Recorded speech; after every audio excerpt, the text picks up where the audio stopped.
Si on avait à parier sur les probabilités, elle favorise pour l'instant l'esprit critique. Et c'est vrai encore aujourd'hui. Stéphane Bureau. Bonjour Stéphane. Mario, bonjour. Voilà, des semaines qu'on parlait de ça, mais là c'est officiel. Il y a une entente entre les États-Unis et l'Ukraine. On dit sur les terres rares, les minéraux critiques, l'exploitation des ressources. On essaie de comprendre les avantages pour chacun. Qu'est-ce qui est garanti au niveau sécurité pour l'Ukraine? Parce que là, la guerre est pas finie. Du tout. Elle est loin d'être finie, mais on est certainement loin aussi de cette fois où on devait signer à Washington cette entente sur les terres rares. C'était le 28 février et ça s'était surtout terminé par une chicane qui a été entendue aux quatre coins de la planète avec un président Zelensky qui a été invité à quitter avant même le lunch qui avait été prévu. Et depuis, parce que... On n'a jamais su qui avait mangé ce lunch-là, finalement. À qui l'équipe de M. Trump, je pense qu'il restait beaucoup d'Ukrainiens pour déguster les sandwichs pas de croûte qui avaient été préparés. Et là, on a une entente signée. Première constatation, ni M. Zelensky ni M. Trump sont sur la photo. Donc, c'est Scott Bessent, qui est le secrétaire au Trésor, qui en ce moment est en ascension en termes de personnage d'influence autour du président, sur les questions commerciales, évidemment, sur les avertissements qui auraient été lancés en coulisses au président. Est-ce qu'il y a besoin d'être averti? Mais sur le marché obligataire, les possibles risques de dérape. Donc, un personnage de plus en plus influent qu'on voit de plus en plus aussi.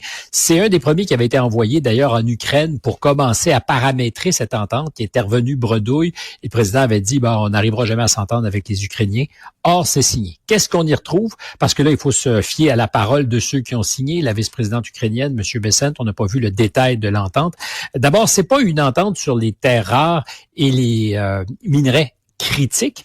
C'est ça, à terme. Mais évidemment, avant qu'on les exploite, ça va prendre des années et peut-être plus que des années, des décennies, parce qu'il faut faire du repérage, des essais géologiques. Parce qu'on n'est même pas certain des quantités. Là. On sait qu'il y a des filons, on sait qu'il y a du potentiel, mais on n'est pas certain de la valeur des gisements.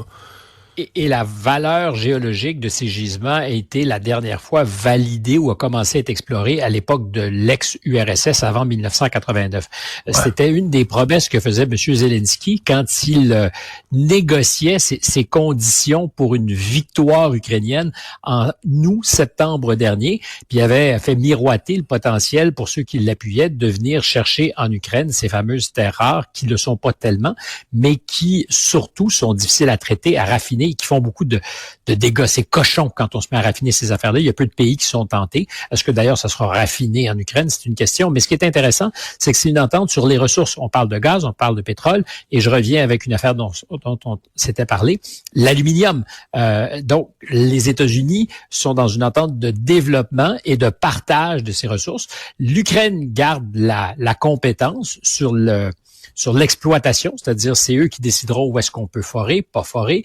La propriété du sol ukrainien restera ukrainien. Donc là, il y a probablement de vrais gains pour les Ukrainiens.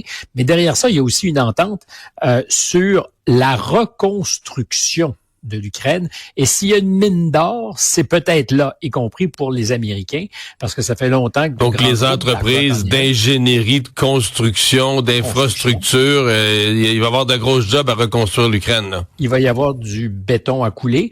Et ce que les Américains voulaient faire, c'est d'être en position de force pour justement être aux premières loges quand on va commencer à donner des contrats si la guerre arrête. On précise aussi que toutes les puissances pays qui, de près ou de loin, ont appuyé la Russie dans le conflit ne pourront pas, de concert entre les Ukrainiens et les Américains, ne pourront pas avoir un morceau de ce gâteau-là, évidemment, qui est montré du doigt.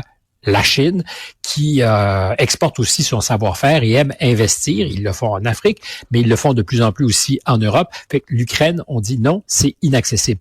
Puis, il y a une affaire, la dette, le passif, parce que dans la comptabilité de Trump, ce qui avait été donné en aide militaire et économique, c'était une dette à rembourser. Là, cette affaire-là est réglée. Il n'y aurait plus de dette pour les Ukrainiens. Du point de vue du discours politique de Trump, ça lui permet de se retourner et de dire, regardez, on a un deal, puis ce deal-là va nous donner accès à du tangible, on va se rembourser. Quand et comment, on le sait pas, mais ça règle la question. Maintenant, il dit, c'est plus des cadeaux qu'on a fait, on va avoir un retour sur notre investissement. Puis ça pourrait devenir aussi une espèce de de cache-sexe pour le président s'il décidait d'aider militairement les Ukrainiens qui n'ont pas une scène à dépenser en ce moment. Ils sont cassés, évidemment, on le comprend. Mais s'il fallait faire de la pression, mettre de la pression sur les Russes et qu'on acceptait d'aider les Ukrainiens en augmentant l'aide militaire, pour l'instant... On aurait un prétexte, là. On pourrait dire, de toute façon, c'est pas un don. On va se repayer. Politiquement, c'est pas malhabile. Et dans un contexte aussi où on attend les deals de M. Trump, c'en est un. Il dit, on l'a eu, on l'a obtenu, on l'a gagné. Et dans la logique des deals avec tous les pays qui sont en dispute pour des raisons commerciales avec les États-Unis, tu me dis, c'est pas exactement la même chose, mais c'est la preuve que la méthode, encore une fois, je te dis pas qu'elle fonctionne, mais que dans le discours de M. Trump, la preuve que ça marche. Et s'il est capable d'enchaîner derrière ça, par exemple, une entente commerciale avec l'Inde, la Corée du Sud, il y aurait quelque chose qui se mettrait en place. Et là, politiquement, je reviens là-dessus, lui, il est affaibli. S'il n'y a pas quelque chose qui sort de son sac bientôt, il pourra pas continuer à dire que c'est le deal maker s'il n'y a pas de deal. Pas juste parler, là. Faut qu'à un moment donné, tu mettes des résultats. Est-ce qu'il va y avoir un deal avec Mark Carney? Parce que la rencontre aurait lieu à court terme. Écoute, est-ce que ça pourrait être demain, lundi? En tout cas, on parlait en dedans d'une semaine. C'est extrêmement intéressant. C'est Trump qui a annoncé que la rencontre aurait lieu bientôt. On ne sait pas qui a initié la communication dans la foulée d'élection de M. Carney. There could not be a nicer gentleman. Il pourrait pas avoir un gentleman plus gentil. Jack plus sympathique. Ben oui. On est très loin du gouverneur du 51e État. Ce qu'il faut comprendre, c'est qu'il s'est vraiment passé quelque chose à Mar-a-Lago quand M. Trump a été le premier chef d'État étranger à être reçu.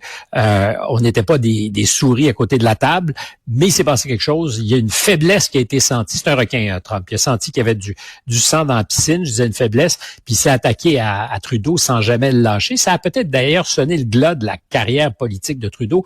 Le temps était compté, mais ça a accéléré les choses parce qu'il devenait un obstacle évident dans la relation entre Washington et Ottawa. Et là, Carney, qui est, je dirais pas son nouveau meilleur ami, mais il n'y aurait pas quelqu'un de plus sympathique. Après que Carney a dit ce qu'il a dit sur la relation avec les États-Unis, parce qu'au soir de la victoire, il faut quand même rappeler que Mark Carney dit ce sont des traîtres, on peut plus leur faire confiance, c'est un changement stratégique pour le Canada. Ils sont reparlés le lendemain, tout va bien, tant mieux, ça augure. Et dans cette perspective, c'est de la spéculation, mais c'est un exercice auquel des fois on se livre, on prend des risques. S'il y avait une marge, et pour Trump et pour Mark Carney en ce moment, c'est peut-être de dire on suspend les principaux droits douaniers, en attendant d'aller au bout de la négociation sur l'entente de libre-échange. L'horizon, c'était 2026. Ça donne un espace de respiration à tout le monde. Politiquement, c'est justifié. Pour l'industrie de l'automobile, ça serait une bénédiction. Ça donnerait du temps pour que tout le monde se prépare au moins, si on allait au bout de la logique de Trump. Et ça permettrait au président de dire, oui, il y a une négociation, la vraie, avec le Canada et le Mexique, ça sera celle sur l'entente de libre-échange. Et dans ce contexte-là, parce que les Canadiens ont probablement peur de ce qui les guette, on va obtenir ce qu'on veut, et particulièrement des discussions sur la gestion de l'offre au pays, qui est un caillou dans la chaussure de Trump depuis longtemps. Il en parle, il va revenir là-dessus. Monsieur Carney va se faire à l'idée, en tout cas, que ça va être au menu des discussions. Est-ce qu'il va lâcher du lest? C'est la prochaine étape. Mais c'est évident aussi que Carney peut pas arriver victorieux avec un gouvernement minoritaire, pensant que son discours viril fera à lui seul la différence. Il reste qu'on est toujours le maringouin à côté du mastodonte. On peut juste espérer que ça se passe mieux que ça s'est passé. Mais à ce point-ci, ça semble mieux parti que ce qu'on pouvait imaginer. Finalement, un nouvel épisode de Contact. Tu vas nous parler du suaire de Turin. Alors, je sais que tu es quelqu'un d'incrédule. Est-ce que tu t'es intéressé à ces mystères qui sont liés aux trois saintes reliques qui seraient à corréler, c'est-à-dire la tunique qu'aurait porté, je dis bien porté Jésus-Christ lors de son chemin de croix, le saint linge suaire d'Oviedo qu'on retrouve en Espagne, Oviedo, qui est un petit linge qui aurait été déposé sur le visage du Christ. Et puis le plus mystérieux d'entre tous ces mystères de ces reliques, c'est le saint suaire de Turin qui aurait enveloppé le corps du Christ au moment où on le met dans la crypte ou de laquelle il va sortir 3 jours plus tard ou 2 jours plus tard à la Pâque. c'est bluffant parce que ça interpelle la science.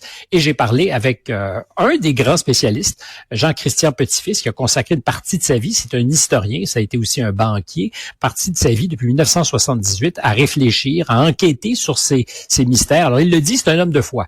Moi, je commence en lui dire, je suis pas un homme de foi, je suis journaliste, puis j'ai de la misère à croire, mais je sais, pour avoir lu, qu'il y a particulièrement avec le Saint-Suaire de Turin des choses qui sont à ce jour quasi inexplicables par la science.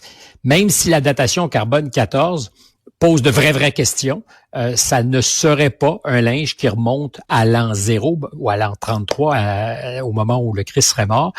Mais il y a là aussi un certain nombre d'explications qui pourraient nous faire comprendre pourquoi le carbone 14 n'a pas fonctionné. Mais c'est les images, les premières faites en 1898, grâce à la photo Argentix, qui, au moment d'être développée, par le négatif, font voir quelque chose qu'on voyait pas, une image qu'on ne voyait pas sur le Saint-Suaire et qui ressemble vraiment au visage de quelqu'un qui pourrait être, je dis bien pourrait être ce que l'iconographie nous a fait comprendre, être la face de Jésus. Et ça, il y a personne qui arrive encore à déchiffrer ce mystère. L'impression sur le Saint-Linge, c'est pas de la peinture, c'est une espèce de... En fait, aujourd'hui, arriver à imprimer ça sur du linge, ça demanderait une technologie qui existe à peine à la surface du linge. C'est vraiment mystifiant, c'est le seul mot. Et les corrélations entre les trois, c'est-à-dire que les trois saintes reliques sont imbibées d'un sang du groupe AB, très rare. Les chances que les trois puissent être statistiquement maculé de ce sang, c'est 1 sur 8000. Et quand on dit c'est des faux, tu dis, trouver des moments différents, les trois reliques. Est-ce qu'il y aurait eu des faussaires capables, à l'époque, de se soucier du groupe sanguin? Tout ça, tu rends... Alors, j'essaie pas de te convaincre parce que je suis moi-même dubitatif, mais tout ça fait que... C'est fascinant. C'était une curiosité et j'ai décidé de la satisfaire, d'autant que la Sainte Tunique, elle est visible 2 fois par siècle. Et en ce moment, en banlieue de Paris, à Argenteuil, les fidèles peuvent aller la voir. On parle de l'ostension, comme dans ce qui est ostentatoire, qui est visible. On dit que c'est d'ailleurs bien commencé. Les fidèles se massent. Donc, pour toutes ces raisons d'actualité, j'ai choisi de présenter cet entretien. Excuse-moi, je t'ai bavard. Avec l'historien Jean-Christian Petit-Fils. Oui, tout à fait. Merci beaucoup. À demain. Salut.